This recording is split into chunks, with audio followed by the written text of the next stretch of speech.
Graça e paz, amados. Louvado seja o nome do Senhor e Salvador Jesus Cristo. Quero, amados, aqui desejar a todos vocês um bom dia, boa noite ou boa tarde.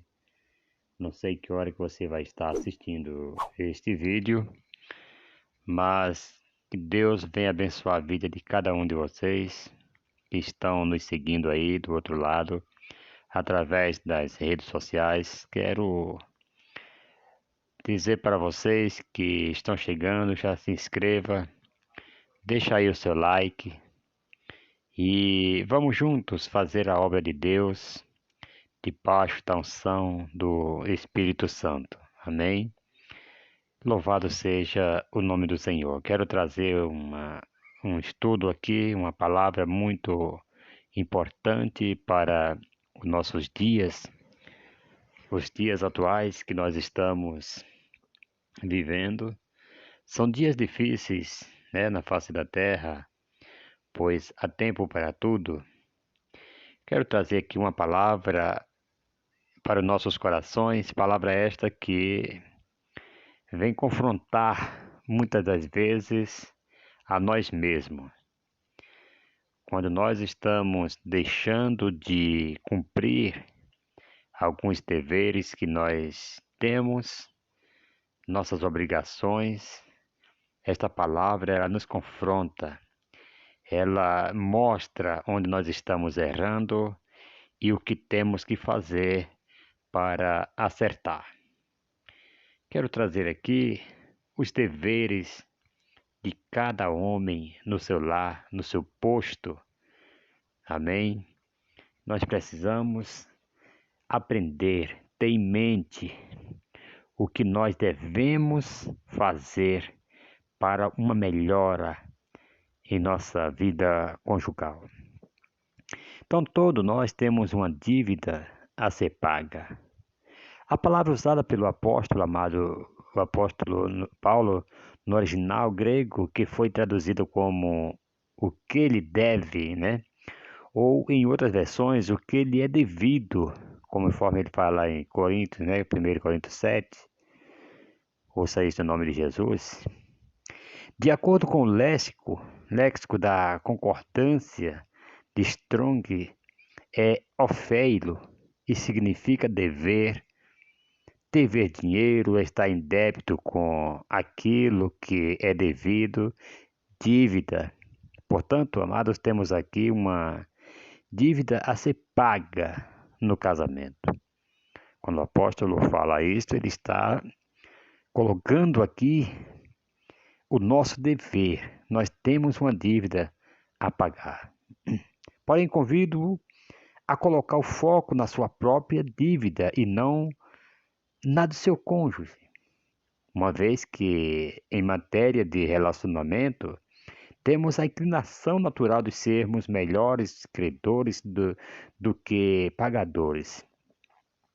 Quase sempre que nós falamos para casais sobre os deveres dos cônjuges, né? Nós percebemos que eles sempre dão mais atenção ao que vão cobrar do outro do que aquilo que eles deveriam fazer.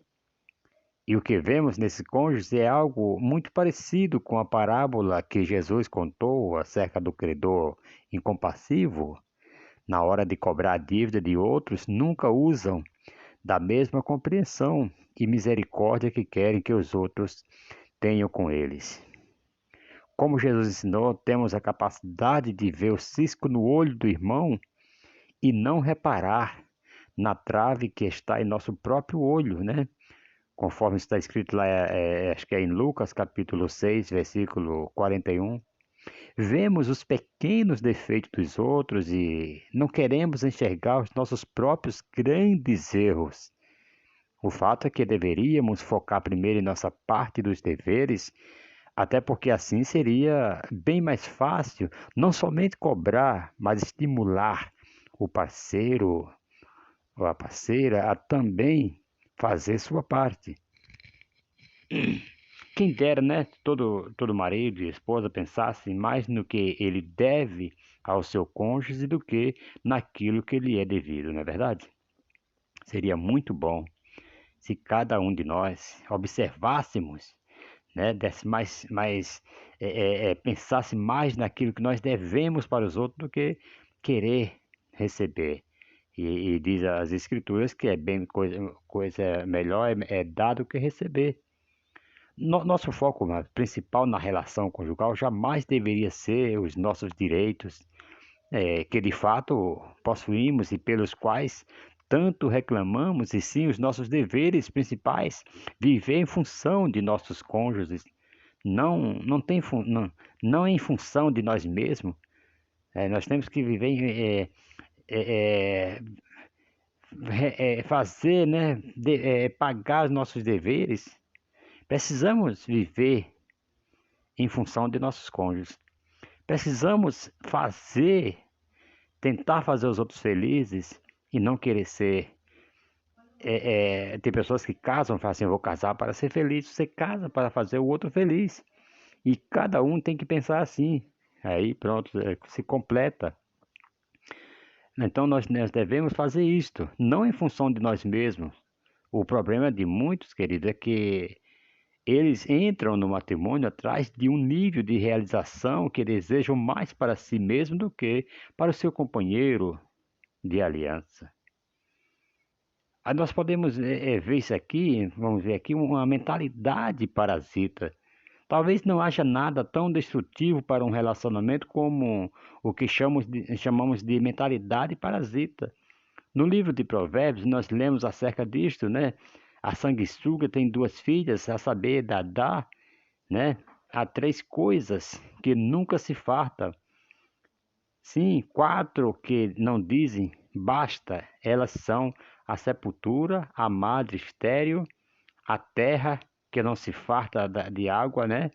E o fogo que nunca diz basta. Você vai ver isso lá em Provérbios, capítulo 30, versículo 15 e o 16. A sanguessuga, amado, é um verme parasita. Ela estabelece uma associação onde não oferece nada ao hospedeiro e tira dele tudo o que puder. Mas esse texto do livro de Provérbios, amado, fala da sanguessuga e das suas filhas, não apenas como quem só quer receber e não nada tem a oferecer. Além desta atitude que já é tão nociva, o texto bíblico acrescenta que não importa o quanto receba, a pessoa que tem a mentalidade parasita nunca está satisfeita e sempre quer mais. Né? Nós vemos muitas pessoas que só querem cobrar dos outros e nunca retribuem, né? A definição de parasita encontrada na Wikipédia é a seguinte: parasitas são organismos que vivem em associação com os outros, dos quais retiram os meios para a sua sobrevivência, normalmente prejudicando o organismo hospedeiro, um processo conhecido por parasitismo. Todas as doenças infecciosas e as infestações dos animais e das plantas são causadas por seres considerados, em última análise, parasitas, né? O efeito de um parasita no hospedeiro pode ser mínimo, sem lhe afetar as funções vitais, como é o caso dos piolhos, né? Até poder causar sua morte, como é o caso de muitos vírus e bactérias patogênicas.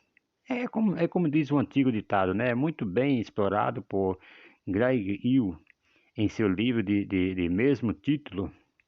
Diz que se casam com a mentalidade parasita são duas pulgas e nenhum cachorro.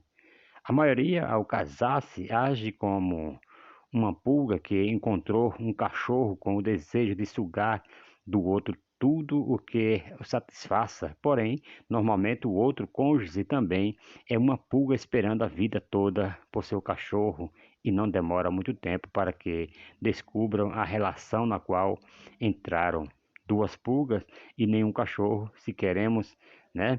Se queremos um casamento abençoado, devemos abandonar essa atitude parasita e procurar entender a visão bíblica de servir ao cônjuge mais do que compreender os direitos, né? Necessitamos aqui entender os deveres da aliança. Devemos focar os direitos dos outros, que são os nossos deveres e não os nossos direitos, que são os deveres do outro, e é assim que Deus vê o casamento.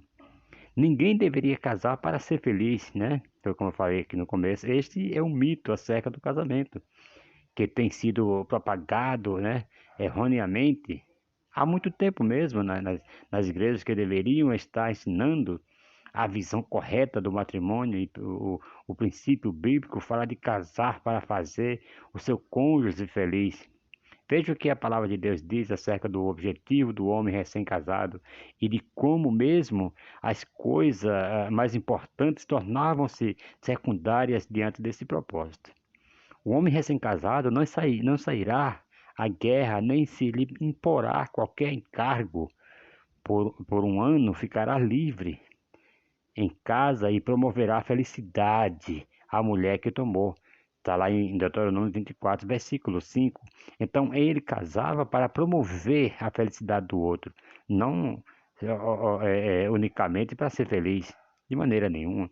Então, se cada um de nós pensássemos dessa maneira, não existia tanta separação, tanto divórcio como está acontecendo hoje em nosso meio, né? No meio das igrejas. Eu gosto muito desta frase, promoverá felicidade.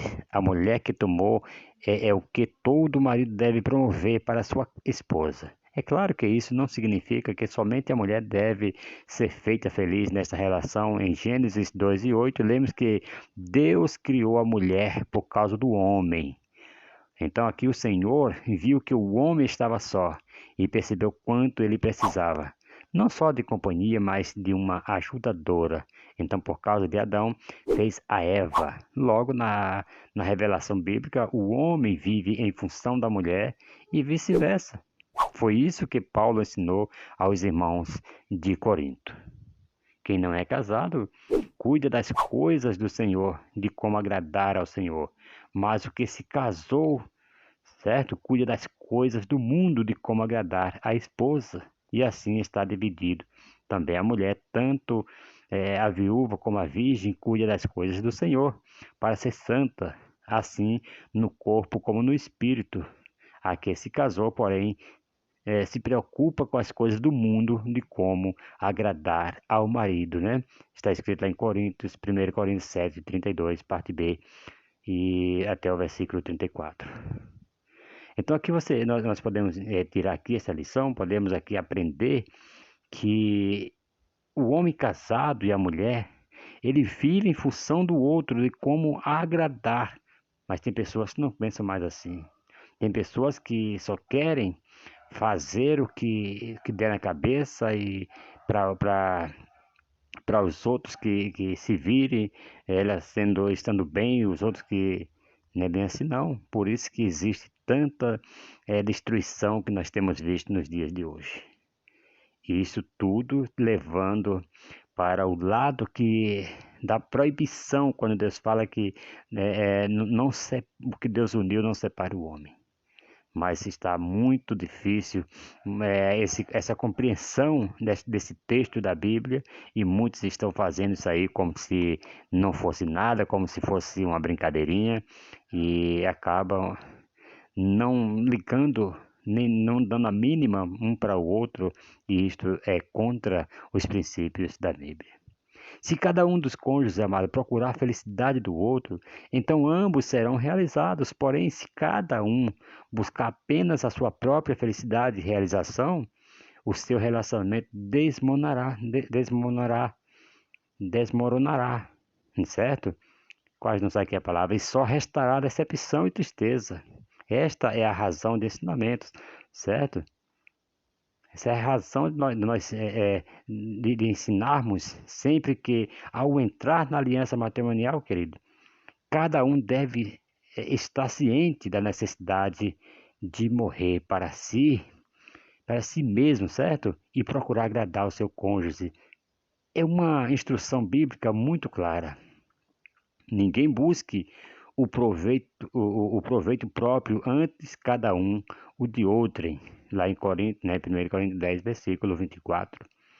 O apóstolo Paulo, ele ensinava constantemente essas verdades, não somente por preceitos, mas principalmente por meio do seu próprio exemplo, que por sua vez era uma extensão, certo, do exemplo dado pelo Senhor Jesus Cristo. Não vos torneis causa de tropeço nem a judeus, nem a grego, nem a igreja de Deus. Assim como também eu em tudo procuro agradar a todos, não buscando, olha que Paulo fala, não buscando o meu próprio proveito, mas o de muitos, para que sejam salvos. Sede meus imitadores, como também eu o sou de Cristo. Você vai encontrar isso lá na primeira carta aos Coríntios, capítulo 10, versículo 32, 33, e depois você pula para o capítulo 11, versículo 1. Então, querido, aqui ele não buscava, é, é, ele não procurava nada para agradar a si mesmo, certo? A meu próprio proveito, mas de muitos para que sejam salvos. Ele buscava agradar a muitas pessoas, para que as pessoas fossem salvas. E aqui agora ele pede, ele faz um apelo aqui para que nós possamos fazer o mesmo, imitar a ele também. Quer dizer, nós devemos procurar promover, certo? Alegria para os outros, prazeres para as pessoas, certo? Que assim nós estaremos imitando a Paulo. A palavra de Deus nos ensina que o processo de transformação, amados, devemos passar por uma renovação de mente, conforme lá em Romanos capítulo 12, né? Todos conhecem essa passagem. Renovai-vos, né? Pelo conhecimento, tudo mais. E o que inclui o abandono da mentalidade parasita. Precisamos aprender a viver em função de nosso cônjuge, certo? Se queremos viver o melhor de Deus em nosso matrimônio, a Bíblia gira em torno de relacionamentos. No Antigo Testamento, que encontramos nos Dez Mandamentos, é ordem para os relacionamentos. Os quatro primeiros falam de nossa relação. Ali os quatro primeiros mandamentos ali, eles falam da nossa relação com Deus e os demais falam da nossa relação com as pessoas. No Novo Testamento, o Senhor Jesus ordenou um novo mandamento, que é o amor. No mandamento vos dou, né? Novo mandamento vos dou, que vos ameis uns aos outros, assim como eu vos amei. Que também vos ameis uns aos outros. Nisto conhecerão todos que são meus discípulos, se tiverdes amor uns pelos outros. João capítulo 13, versículo 34 e o 35. É lógico que a ordem de amar, amada, aqui em si mesmo não era novidade, pois o maior de todos os mandamentos já determinava que deveríamos amar a Deus de todo o coração e ao próximo como a nós mesmos. Mas a expressão de amor do Antigo Testamento era um tanto quanto egoísta, amar ao próximo como a nós mesmos. Já o ensino neotestamentário orienta-nos a amar aos outros como Cristo nos amou, de forma sacrificial, ou seja, em detrimento de si mesmo. Focando aqui nesse interesse aqui dos outros, a palavra de Deus nos ensina, como já vimos nas afirmações anteriores do apóstolo Paulo, a buscar os interesses dos outros, não os nossos próprios, né? Não tenha cada um em vista o que é propriamente seu, senão também cada qual o que é dos outros. Lá em Filipenses capítulo 2, versículo 4. A palavra traduzida do original grego para ter em vista é escópio e significa, primeiro, olhar, observar e contemplar. Segundo, marcar. Terceiro, fixar os olhos em alguém, dirigir a atenção para alguém. Fala do nosso foco, de onde colocamos a nossa atenção. A nova tradução da linguagem de hoje traduziu esse texto assim: que ninguém procure somente os seus próprios interesses, mas também os dos outros. Essa tradução aqui, né, ela ficou bem fácil de entender, essa tradução da linguagem de hoje, né? Louvado seja o nome do Senhor. Foi depois de falar que devemos focar os interesses dos outros que Paulo destacou o exemplo dado por Jesus, né? Lembre-se de que devemos amar uns aos outros como Cristo também nos amou. tende aqui em vós o mesmo sentimento que houve também em Cristo Jesus, pois ele, né, subsistindo em forma de Deus, não julgou como usurpação ser igual a Deus. Antes a si mesmo se esvaziou, assumindo a forma de servo, tornando-se em semelhança de homens e reconhecido em figura humana. Ouça isso no nome do Senhor e Salvador Jesus Cristo. Então, querido, nós devemos aqui, né, que ele se fez aqui obediente até a morte, né, em morte de cruz, porque ele foi reconhecido em figura humana, a si mesmo se humilhou, tornando-se obediente até a morte e morte de cruz. Filipenses 2, versículos 5 ao 8. Nós precisamos aprender muito a servir nosso cônjuge. E é uma clara ordenança bíblica, e como toda ordenança divina, é para o nosso próprio bem. Né? Gary Chapman é um extraordinário estudioso e observador do comportamento conjugal. Ele afirmou, né?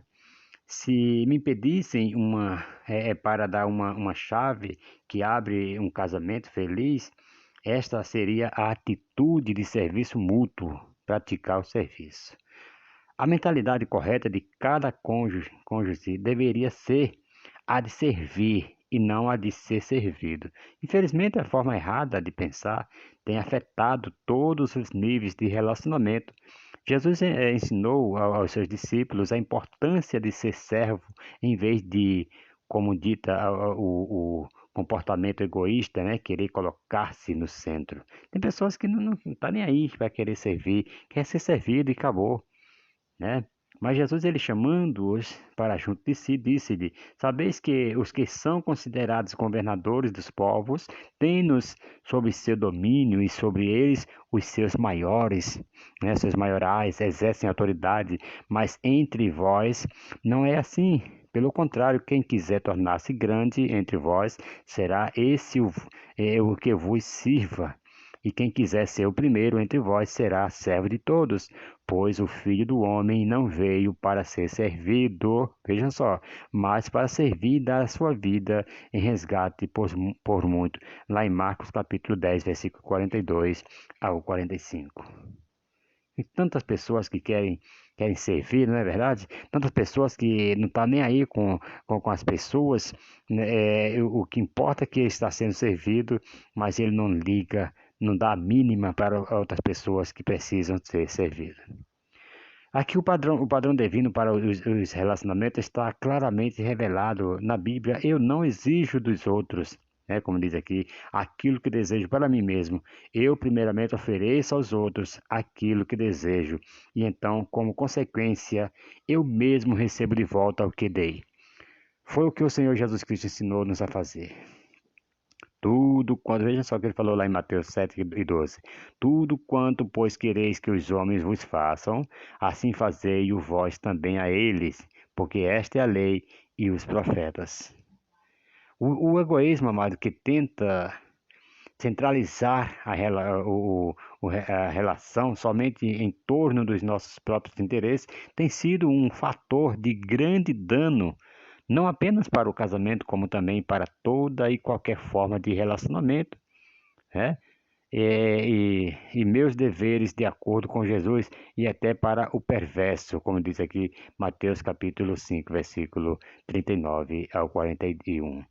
Incluem dar a outra face, entregar a capa junto com a túnica e andar a segunda milha. Ninguém que mais quer fazer isso hoje em dia. Hoje em dia tá demais, as pessoas não têm mais essa compreensão. Não. Palavra de Deus, eles nem pensar, acham que tudo que estão fazendo, da maneira que eles estão fazendo, é o correto e acabou, né? Compreendendo, amado, aqui tudo isso, devemos viver os relacionamentos não apenas removendo a mentalidade parasita de só querer receber, mas indo muito além e adotando a mentalidade divina de que dar é mais importante, certo? Como declarou ali o apóstolo, como declarou o apóstolo aos presbíteros de Éfeso.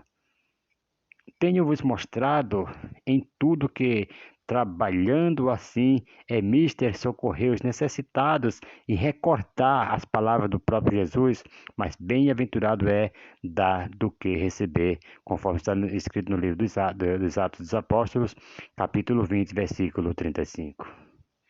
E o lucro de cultivar este tipo de atitude, amado, não é só fazer ao cônjuge feliz, o que já deveria ser suficiente para nos motivar a isto, como também envolve a lei espiritual de semeadura e ceifa.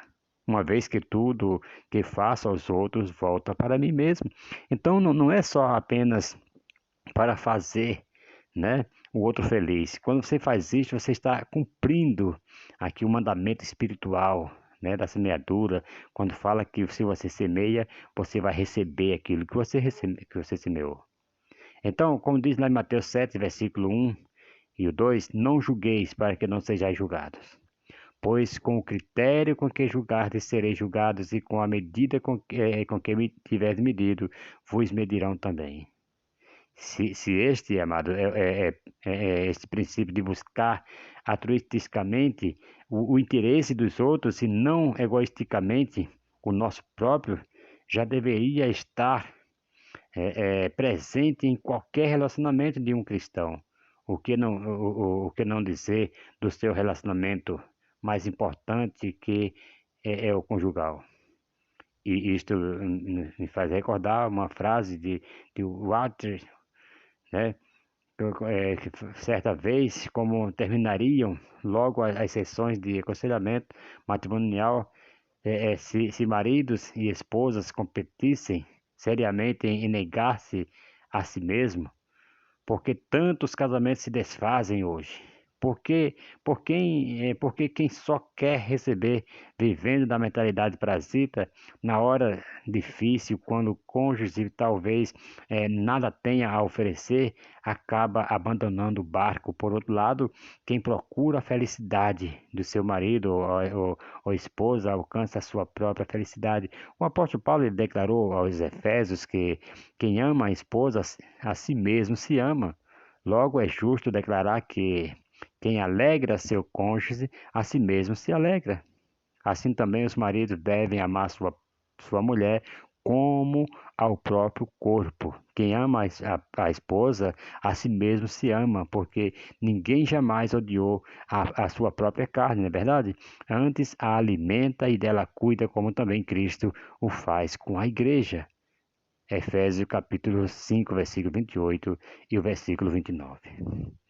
Quando falamos de amor, alguns têm apenas aquela ideia vaga de um sentimento romântico.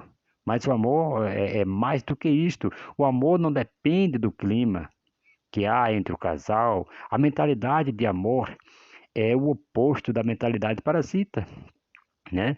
Dá mesmo quando não recebe, pois não procura seus interesses. O que Deus ensina sobre o amor é muito mais intenso e profundo do que normalmente dimensionamos. Vamos refletir um pouco sobre a definição bíblica do amor.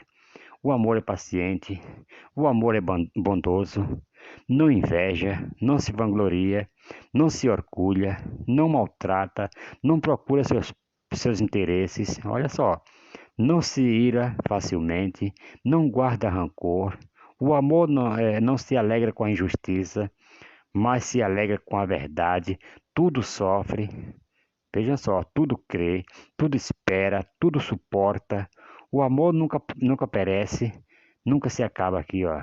Mas as profecias desaparecerão, as línguas cessarão, o conhecimento passará. 1 Coríntios capítulo 13, versículo 4 ao 8. A maioria dos casais, amado, mesmo os cristãos, não entende o nível de amor em que deveriam caminhar. Já ouvi muitas pessoas, né, dizerem, justificando o motivo da separação, que estavam buscando, que o amor acabou, mas se acabou é porque não era amor. As Escrituras declaram que o amor nunca perece, o amor nunca se acaba. Ou seja, nunca se acaba. Talvez os sentimentos se deterioram, talvez a paixão tenha acabado, mas se um casal andar no amor do Senhor, esse amor nunca irá acabar. Na Epístola aos Romanos, o apóstolo Paulo também ensinou que os que alcançaram a maturidade espiritual não devem viver apenas em função de si mesmo. Ora, nós que somos fortes devemos suportar as debilidades dos fracos e não agradar-nos a nós mesmos. Portanto, cada um de nós agrade ao próximo no que é bom para edificação. Romanos 15, versículo 2 e o versículo 1 e o versículo 2. Vocês estão vendo aqui como é tão sério? Se nós que somos fortes devemos suportar a fraqueza dos fracos, a debilidade dos fracos, e não agradar-nos a nós mesmos. Portanto, cada um de nós agrade ao próximo no que é bom para edificação. Tem tantas pessoas que desagradam aos outros, se magoam as pessoas e fica difícil de trazer aquela pessoa de volta. É difícil muitas das vezes, amado, conseguir levar uma alma para Cristo e às vezes por falta de vigilância nós perdemos, por falta de amor, por falta de compaixão, de misericórdia, por falta de cumprir esses mandamentos que o Senhor tem dado. O casamento, amado, ele envolve suportar fraquezas um do outro. Não se trata apenas do que cada um vai usufruir de bom, mas das boas coisas que vai oferecer ao seu cônjuge. Portanto, antes de detalhar os papéis, as responsabilidades do marido e da esposa no matrimônio, entendemos ser importantíssimo estabelecer o maior dever de cada cônjuge, né? Viver para amar, agradar, servir, certo? Servir e promover a felicidade do outro. Nós precisamos olhar para os deveres do matrimônio sob este prisma. Então, nós devemos procurar focar a nossa parte e orar, e até pedir gentilmente para que o cônjuge, né, faça o mesmo. Louvado seja o nome do Senhor. Engrandecido é o nome do Senhor e Salvador Jesus Cristo. Para não deixar o estudo, né, não deixar essa parte aqui tão extensa, nós vamos dividir aqui em duas partes para poder entender a visão geral dos deveres dos cônjuges, né? Louvado seja o nome do Senhor. Mais para frente nós vamos ver aqui o seguinte artigo que nós devemos aqui: os deveres do marido, os deveres das esposas e assim sucessivamente. Tanto o homem quanto a mulher, né, receberam de Deus atribuição para a vida familiar. Depois nós vamos aqui estar trazendo aqui mais uma parte, né, desse estudo que nós estaremos aqui ministrando. Para não ficar aqui muito cansativo para vocês, nós vamos dividir aqui, né, essa outra parte aqui nós vamos trazer para a próxima, amém? Os deveres da mulher, mais continuar aqui sobre deveres o restante aqui do dever dos homens, mas que cada um de nós devemos observar e ter em mente que nós precisamos fazer os outros felizes, né? Atentar para não propriamente para o que são nossos, mas sim em como agradar os outros, amém? Que Deus abençoe. Continue aí ligadinho nesse canal. Eu sei que Deus tem muito a falar com você, conosco, né? Através desse estudo que nós estamos aqui trazendo. E até a próxima, se Deus assim nos permitir, se não houver o arrebatamento da igreja, nós estaremos de volta aqui com mais estudo para nosso aprendizado. Amém? Que Deus abençoe. Em nome do Senhor e Salvador Jesus Cristo.